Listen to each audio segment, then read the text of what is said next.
Hi, I'm just here doing the service and the checkover on your Kawasaki KLX300.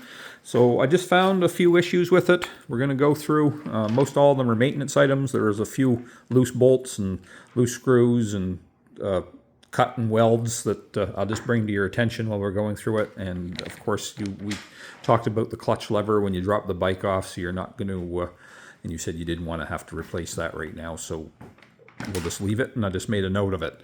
Loose bolts and cut stuff. I noticed that the kickstand's been cut and welded, so it was either cut and welded or broken welded. My guess is cut and welded just to make it a little bit shorter. Some people like to do that so the bike tilts a little bit further to the left when they put it on the kickstand, so they don't have to worry about it getting knocked over accidentally and stuff. I'm not sure if that's the case here, but it has been welded.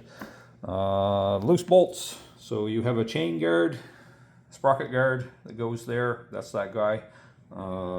That lower bolt was loose. It was just finger tight. It wasn't even threaded in the whole way. So I will put a little bit of, probably put some thread sealant or some blue Loctite on it just to make sure that it doesn't back off again. There was a bolt missing on the top of your airbox cover. So where we have this little piece of wood, which was sitting just like that underneath the front edge of that airbox, there was actually a bolt missing, so I'll replace that while it's here. The air filter, I'm going to take that out, clean it and oil it. It is a foam filter, so I do charge a little extra time to do those and a little bit of extra material because of the foam filter oil and the foam filter cleaner that I use to clean them out. So I clean them, dry them out in the sun, and then re-oil it and reinstall it back in the bike. Let's see. Engine coolant. Coolant was low in the bottle, so it was down below the L mark, down here in the bottom. That's the line here, so it was about where my finger is. I've topped it up to the full mark. I did take the right-hand panel off and check the level in the radiator. A little easier to access than some bikes. There's a little Phillips screw that you have to take out. It's just a locking screw so the cap can't come off through vibration and stuff. The radiator is full. For your engine coolant, it was due to be changed a while ago. This is a 2022, so the bike's 4 years old. I wouldn't get too excited about it at the moment. My feeling from you is this is possibly a transition bike. So if you decide you want to keep it past this fall and into next season, then we can bring it in the fall and we can change the coolant in it. If you're going to sell it after the end of this season, then and that might be something that you just want to pass on as a maintenance item you can mention to the person who buys it from you. Let's see, brake fluid. I would say the same thing for that, but in this case we are water contaminated. It did pop the cap off the top of the reservoir. There's a little bit of sediment in there, and it is up to, my meter goes to 4% for water contamination, and it just goes to 4%. I usually like, if it was still in the yellow zone, then maybe we could do it in the fall, but I would recommend doing that part of it now anyway. So we do the front one, and we do the master cylinder here. It's not quite as hard to do these bikes because they're only a single front caliper in the front and in the back, so it just doesn't take quite as long as it did with your XSR. Let's see, drive chain. So I would going by the mileage and the year of the bike, I would say it spent some amount of time more or less parked, not doing a lot. I see some red oxide buildup on the chain. It looks like somebody's tried to clean and lubricate it up, but there are still some stiff links in it.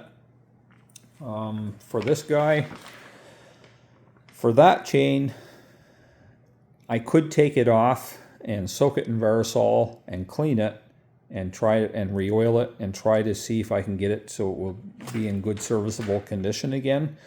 But realistically, by the time I factor in the time to do that, you might just as well put a new chain on it. So I'm going to put in my estimate a new drive chain.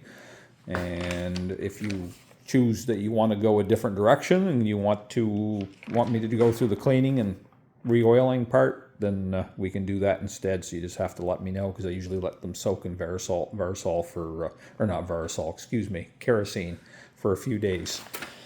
Or at least overnight for like morning from one day to afternoon to the next.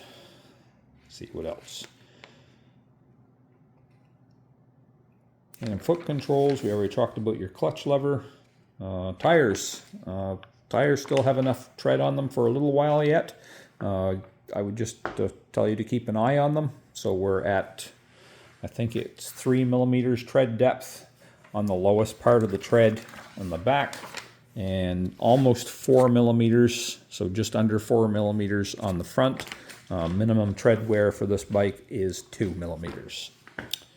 Battery, load tested that. That's putting out 180 cold cranking amps, which is awesome because it's rated at 130. It is the original MF battery that came in this bike, so it is lasting well. It's currently at 70% charge, so I will put a charger on it and charge it back up for you. I would just encourage you to keep a battery maintainer hooked up to it when the bike's not in use, and that'll save you some money down the road, because if you can make the battery last you for a few years, or at least until you're finished with the bike, then it's just something that you're not going to have to pay for. I've checked all the other suspension bearings, bushings, no problems with fork seals or anything like that, no problems with wheel bearings. Brake pads are still in really good shape for both the front and the rear brakes, so there's no problems there.